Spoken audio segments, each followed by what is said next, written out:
Sejam bem-vindos e sejam bem-vindas a mais um vídeo que a gente vai fazer dentro dos postulados da doutrina espírita, buscando sempre a ajuda do mundo espiritual, a ajuda de Deus, de Jesus, o nosso modelo incomparável, né?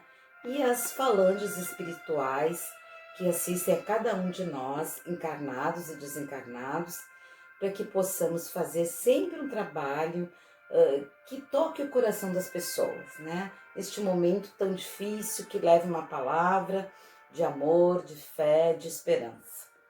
Hoje, então, começaremos como a gente sempre começa, com algum anjo, alguma mensagem, depois as vibrações através da sessão de preces e radiações para os lares e para as inúmeras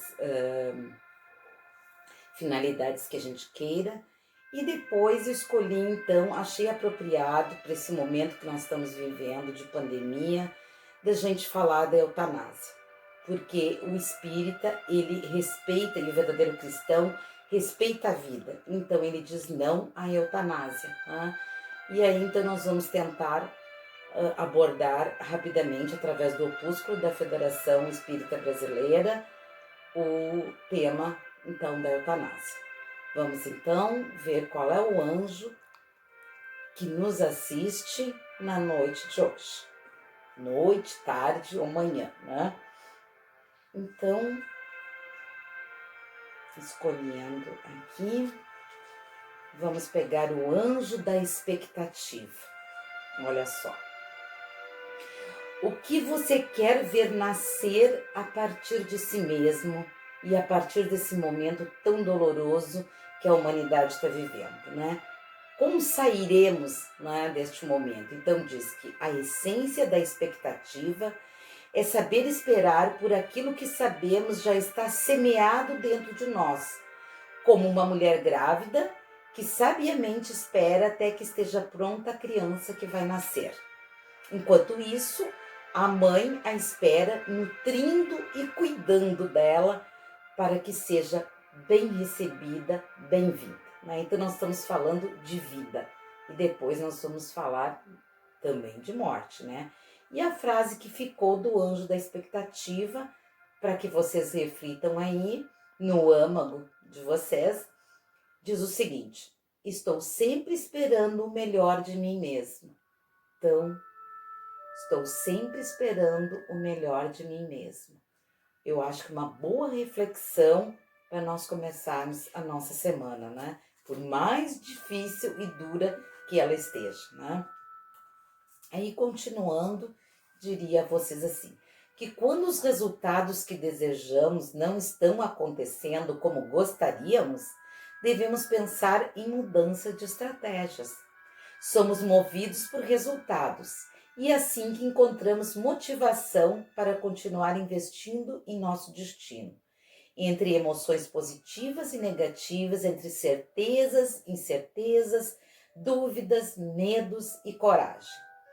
Quando fizermos a mudança necessária no nosso interior, dentro dos princípios que regem o nosso coração e que a doutrina espírita nos inspira através do Evangelho, por uma reforma íntima, chegaremos aonde almejamos. De alguma maneira, chegaremos lá.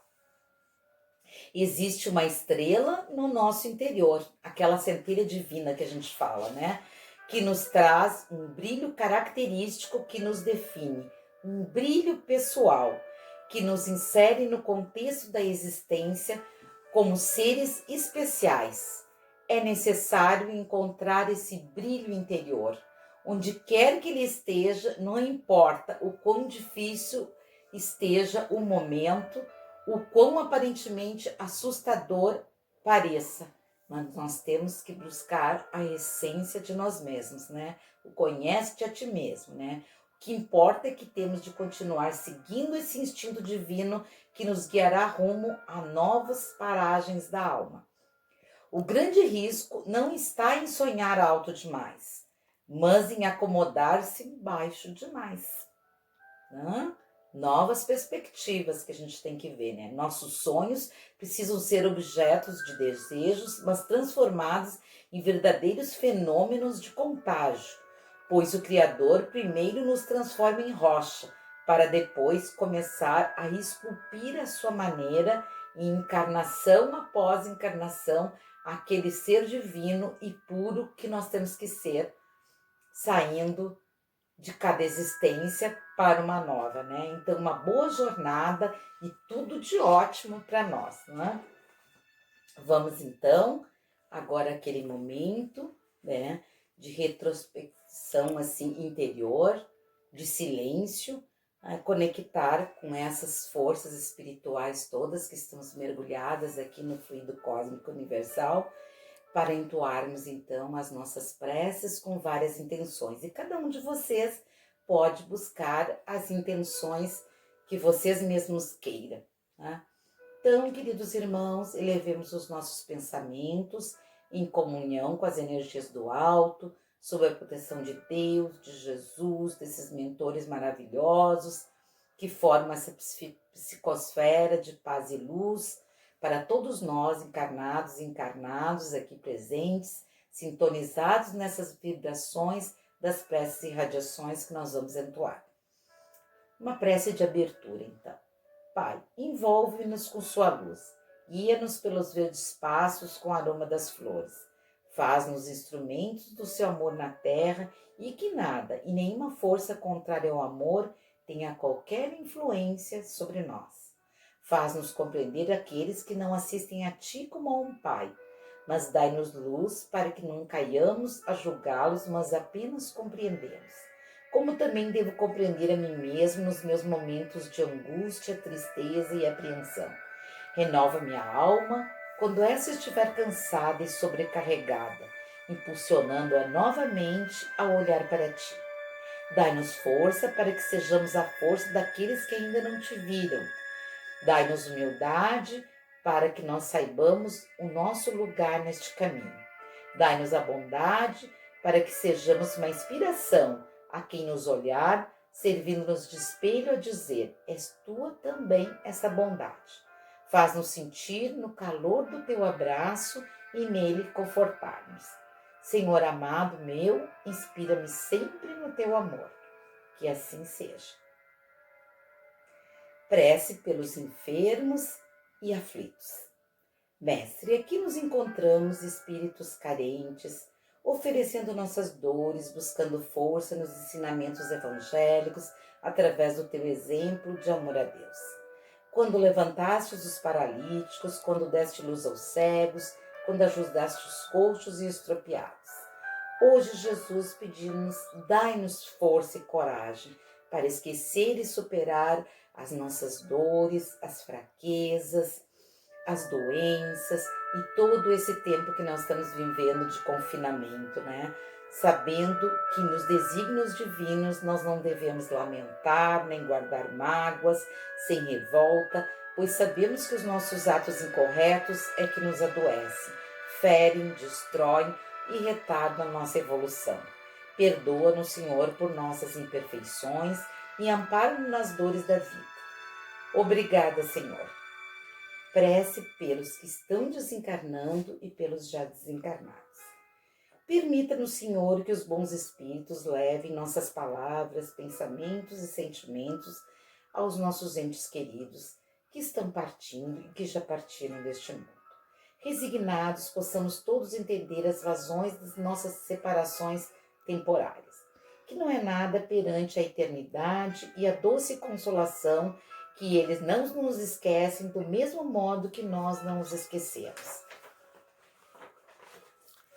Que o Senhor espalhe as graças do seu amor e da sua misericórdia, suavizando as penas e sofrimentos de cada um, preparando-nos assim para novas conquistas nos futuros. Prece pelas famílias.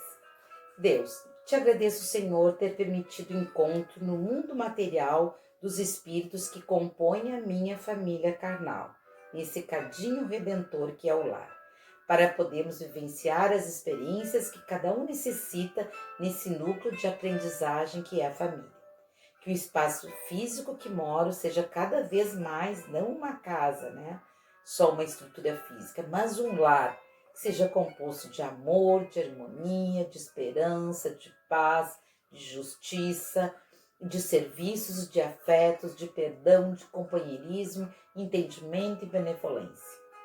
Pai do Universo, que Tua presença seja cada vez mais constante em minha família e em todas as famílias, amenizando discórdias, levando luz onde há sombra, alegria onde há tristeza, saúde onde haja doença, paz onde haja conflito e esperança onde haja desmotivação. Fortaleça a nossa paciência, a nossa resiliência, a nossa aceitação e equilíbrio. E que as mulheres se espelhem em Maria com o seu amor ágape, né? O seu amor incondicional. E fortaleça nos homens a inspiração na vida e na dedicação de José, abnegado junto à sua família, né? E nas crianças e jovens, nos exemplos de Jesus, menino e filho. E por fim, amado Pai, te rogamos que a Tua luz esteja presente em nossas vidas e que em cada lar e também em cada igreja, em cada templo, em cada casa espírita, que a gente busque socorro, sejamos fontes de proteção, luz e consolo. Te pedimos ainda força e entendimento na tarefa de cada médium trabalhador, para que vivenciem cada um deles e difundam com fé e fidelidade os ensinamentos do Consolador prometido, que é a doutrina espírita, né? Que quem chegue a uma casa de caridade possa sentir a Tua luz divina e resplandecente. Inundado dessas boas energias, irradiemos prece pela cura mundial e pela paz mundial.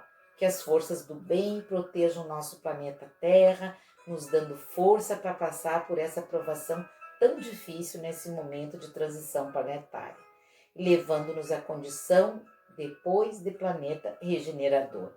E num silêncio amoroso, então, nós passaremos a segunda parte dos trabalhos, pedindo a fluidificação da água em cada um dos lares de vocês, para que se tornem águas medicamentosas, né?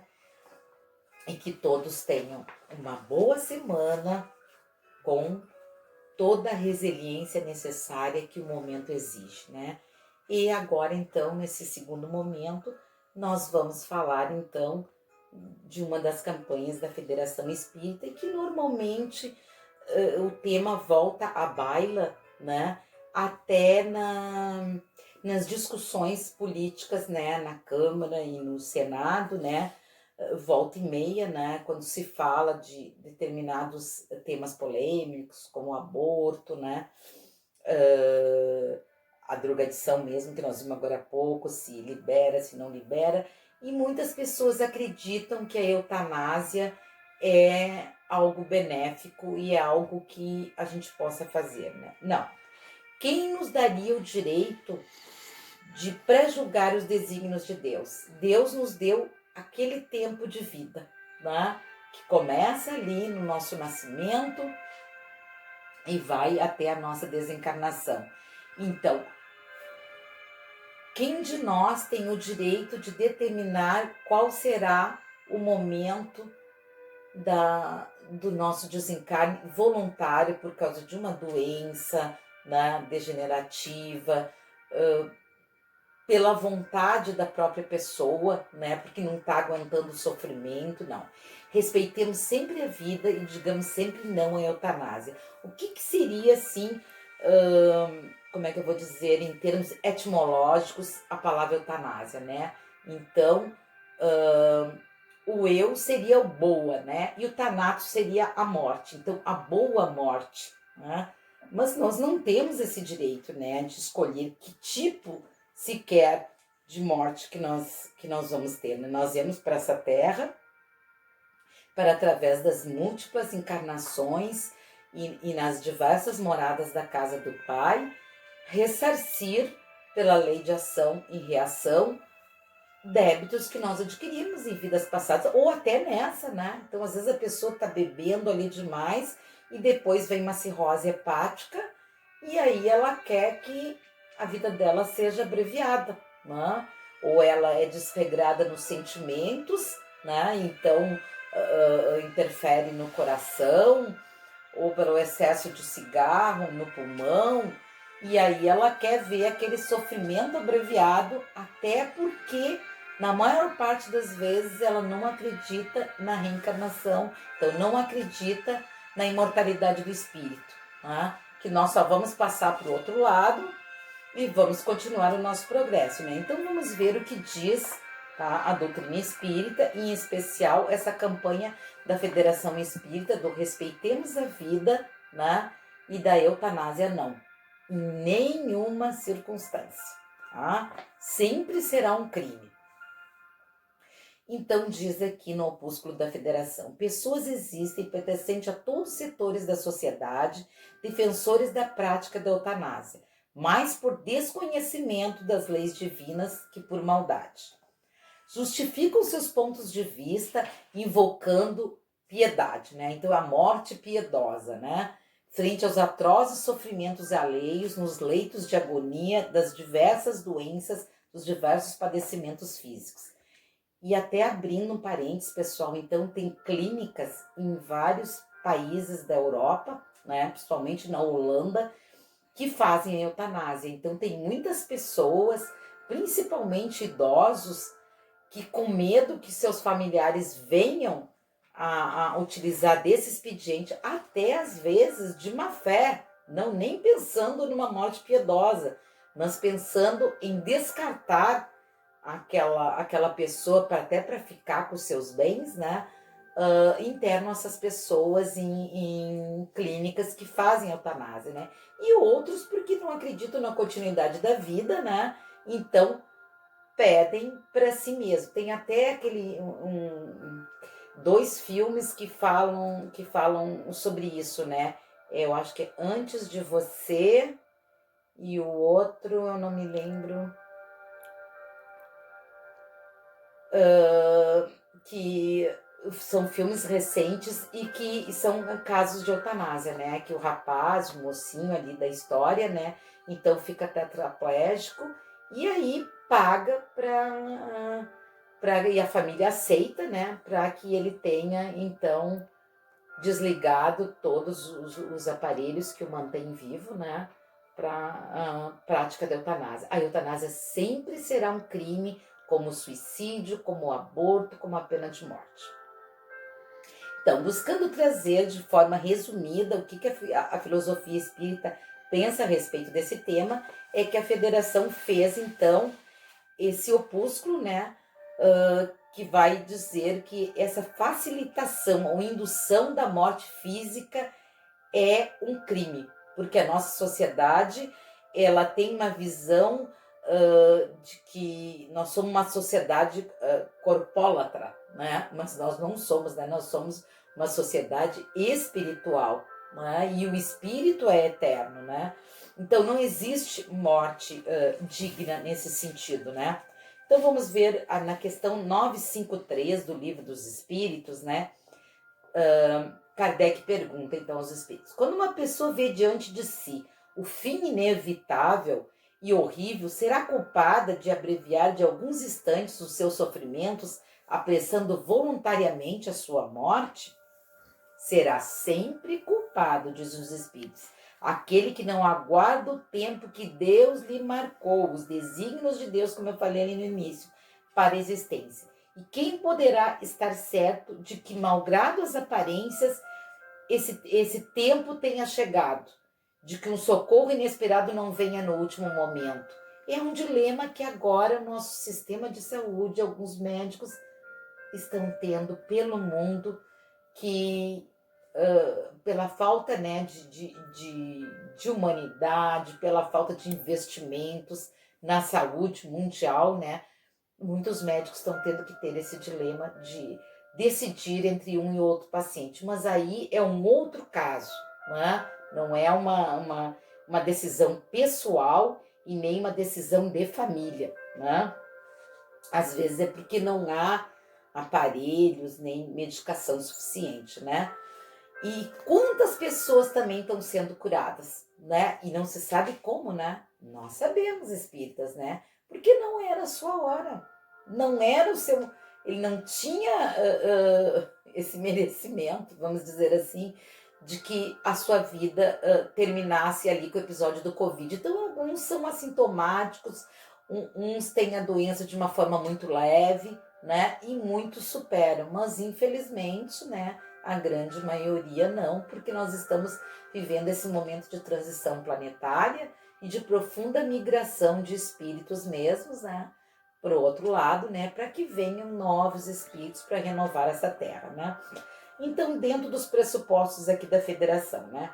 Então, ela pergunta assim, um subitem. Concebe-se que nas circunstâncias ordinárias o suicídio seja condenável, mas estamos figurando o caso em que a morte é inevitável, em que a vida só é encurtada de alguns instantes. Não.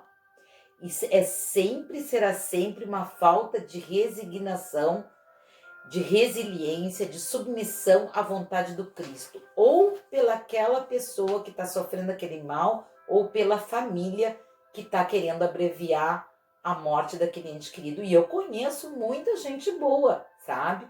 E até conheço pessoas espíritas que esquecem da questão da eutanásia. Não, aquilo é desígnio de Deus, a pessoa tem que passar pelo aquele sofrimento, tá? Ou pelo aquele tipo de desencarne. Então, eu já vi pessoas espíritas me dizer, ai, Leila, eu tô com muita pena desse meu familiar, acho que ele não teria o direito de estar sofrendo dessa maneira. Quem somos nós para questionarmos os desígnios de Deus?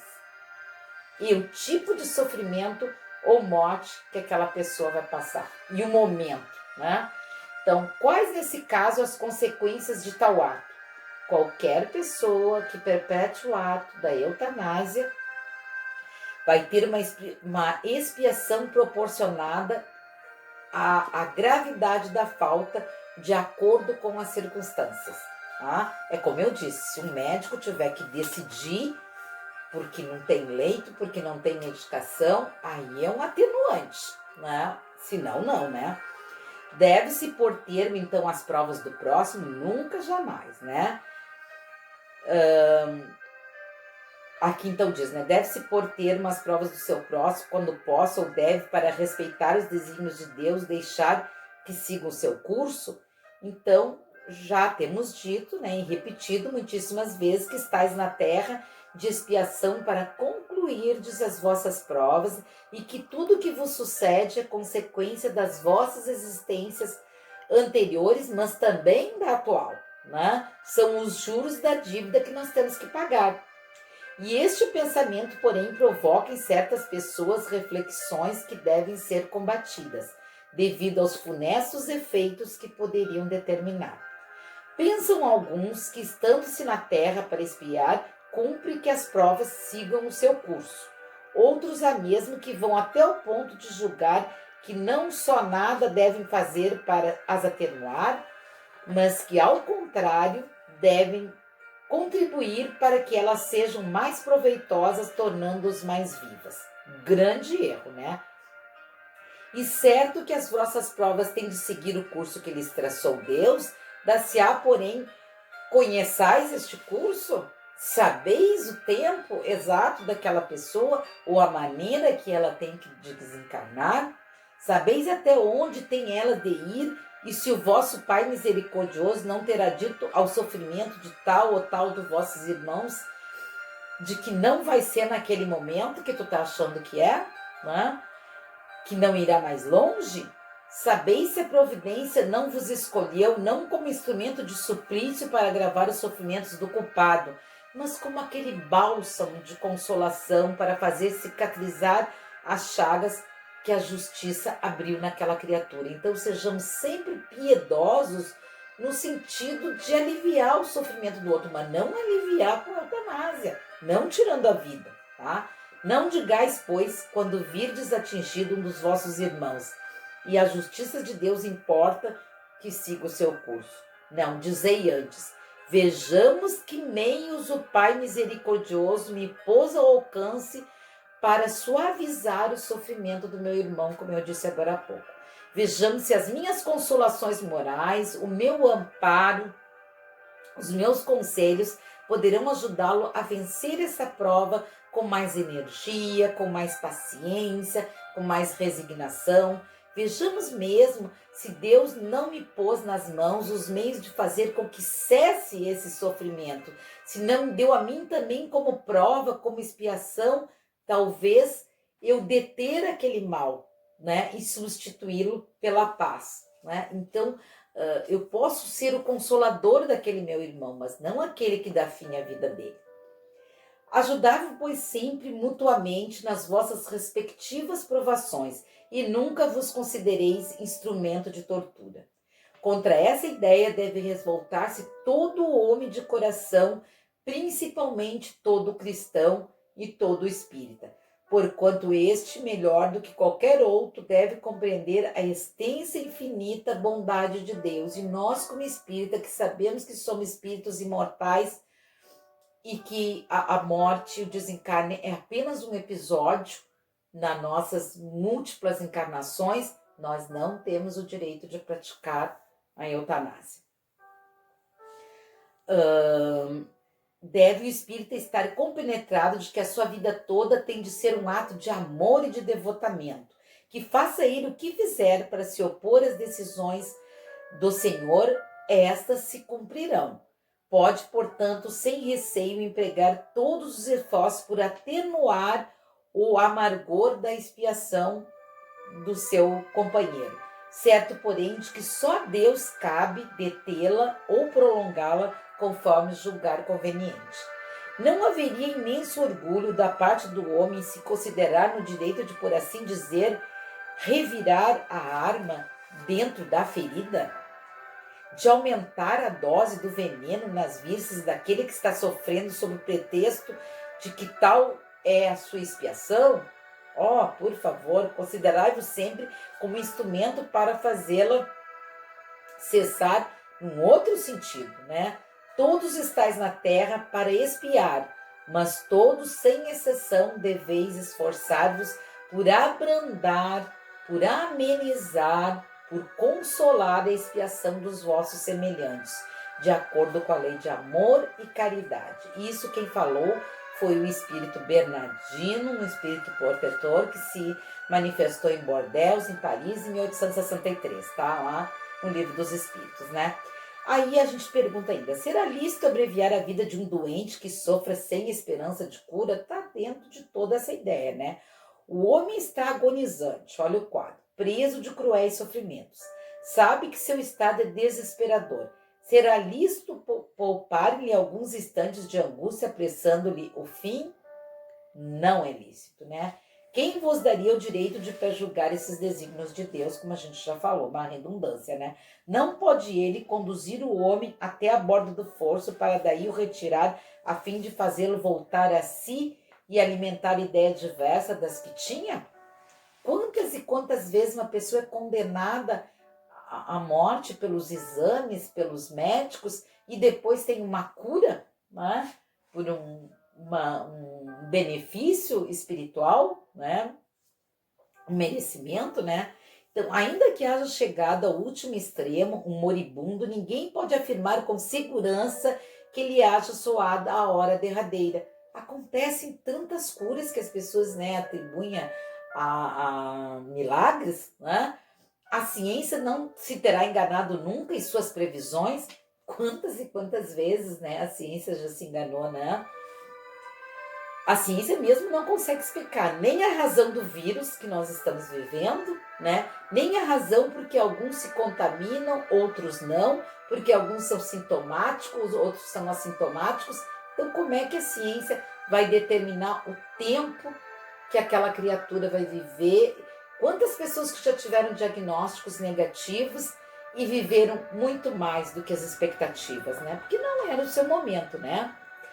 Sei bem haver casos que se pode com razão considerar desesperadores, mas se não há nenhuma esperança fundada de um regresso definitivo à vida e à saúde, existe a possibilidade atestada por inúmeros exemplos de o doente no momento mesmo de exalar o último suspiro, reanimar-se e recobrar por alguns instantes as faculdades, né? Então, quantas vezes que a gente vê aquele doente que estava terminal ter aquela melhora, né? E uma sobrevida, né?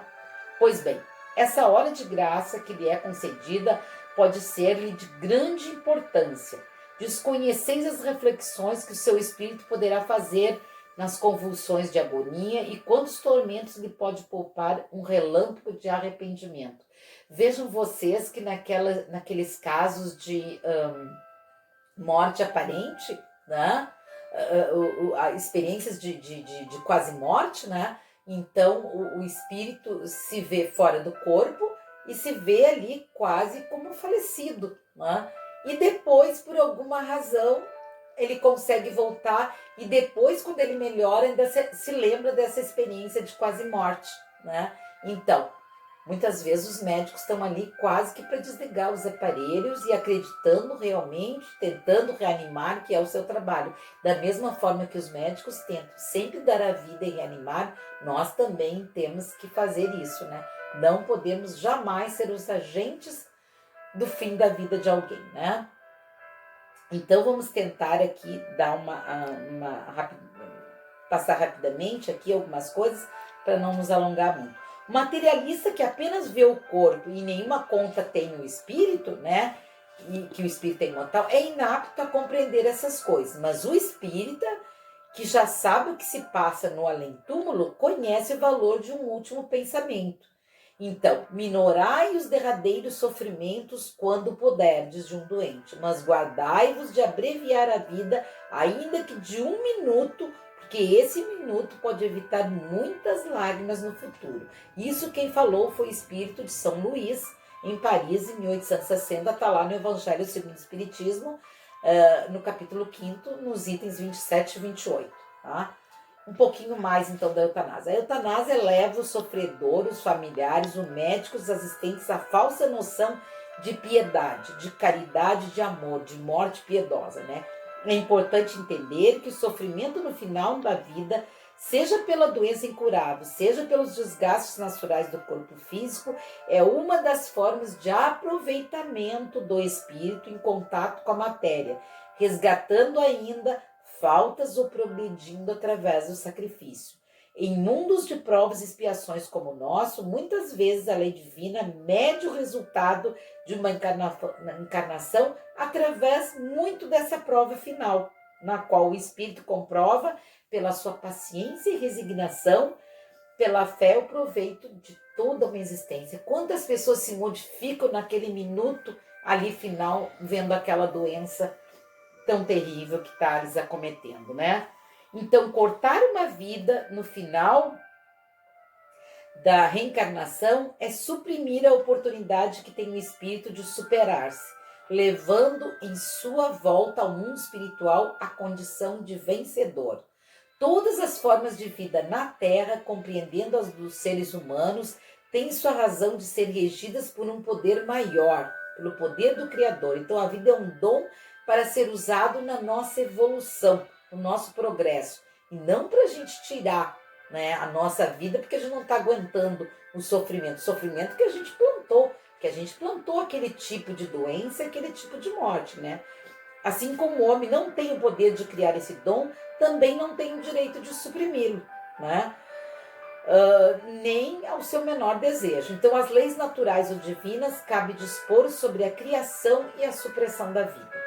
A filosofia materialista, que só percebe as leis que regem a matéria e esse mundo corpóreo, causa um grande mal à humanidade e à ciência, sob sua influência, ao propor soluções que primam por não levar em conta a existência do espírito e dos seus interesses, né?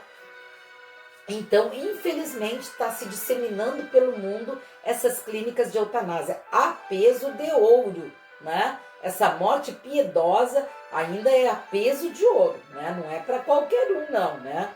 Então, vamos ver só mais um pouquinho. Então, a eutanásia é um bem nos casos de moléstia incurável? Jamais, né? O homem não tem esse direito de praticar eutanásia em caso algum, seja na demonstração aparente de uma medida benfazeja, né? A agonia prolongada pode ter finalidade preciosa, como a gente já falou, para a alma, e a moléstia incurável pode ser um bem, como a única válvula de escoamento das imperfeições do espírito em marcha, aí sim, para a sublime aquisição dos seus patrimônios da vida imortal. Além do mais, os desígnios divinos são insondáveis. Quem somos nós para sondar os desígnios divinos. E a ciência precária dos homens também não pode decidir nos problemas transcendentes das necessidades do espírito. Isso Emmanuel falou no livro O Consolador, né, psicografado por Chico Xavier. Vamos ver aqui só um casinho a mais. Então, companheiros do mundo, que ainda trazeis a visão limitada aos arcabouços da carne, por amor aos vossos sentimentos mais caros, dai consolo, silêncio, simpatia e veneração aos que se abeiram ao túmulo. Eles não são múmias torturadas que os vossos olhos contemplam, destinadas à lousa que a poeira carcome. Eles são filhos do céu, eles são filhos de Deus, como nós, né? Preparando o seu retorno à pátria espiritual, a sua verdadeira pátria, prestes a transpor o rio da verdade, às vezes o rio da tristeza, às vezes o rio das doenças, né? A cuja margem um dia também nós chegaremos, né? E aqui, falando do sofrimento e eutanásia, né? Então, quando te encontres diante de alguém que a morte parece inevitável, recorda que a vida prossegue além da grande renovação, né? Principalmente para nós espíritas, né? E por esse motivo que no mundo encontramos a cada passo trajes físicos em figurino moral diverso. Os nossos corpos são santuários, mas também são oficinas, né, de conserto. São bênçãos, são esconderijos, são flagelos, ambulâncias, cárceres ou expiações. Em todos eles, contudo, palpita a concessão do Senhor, induzindo-nos ao pagamento das velhas dívidas que a eterna justiça ainda não apagou, tá? Isso Emmanuel fala, eu não vou ler tudo, no livro Religião dos Espíritos, psicografado também pelo Chico Xavier, tá?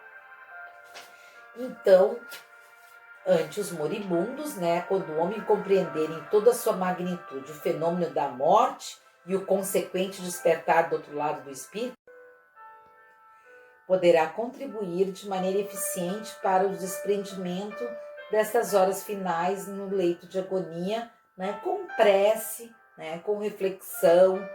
Então, eutanásia nunca. Até teria aqui uns casos bem interessantes, até que Chico Xavier relata também, né, de uma família que achava que seria importante, né, esse ato, né, e aí não nos cabe agora aqui, né, o momento. Então, não cabe, portanto, a ninguém o direito de fazer cessar o processo de sofrimento por meio da eutanásia, mesmo porque a morte do corpo não anula o fenômeno da necessidade específica de cada um nos múltiplos estágios do crescimento espiritual, tá? Isso está no Reformador, tá?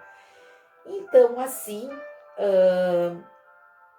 para nós espíritas, quem pratica eutanásia pelas melhores intenções que tenha, tá? Nunca será uma morte piedosa, mas um crime de lesa natureza, à vista do instinto de conservação inerente às criaturas de Deus. O espírita, na verdade, tem uma paisagem diferente, mais ampla e mais rica para examinar o tema da eutanásia, pois conhece ele as consequências morais e psíquicas, que atinge a quantos por este ou aquele motivo querem exterminar antes do tempo previsto pelas leis de vida a vida física sua ou dos seus irmãos da jornada terrena. Então, agradecendo mais uma vez, né, a presença de vocês e dizendo que se vocês gostarem do vídeo, vocês podem recomendar para outras pessoas, podem fazer comentários, podem pedir outros temas, né?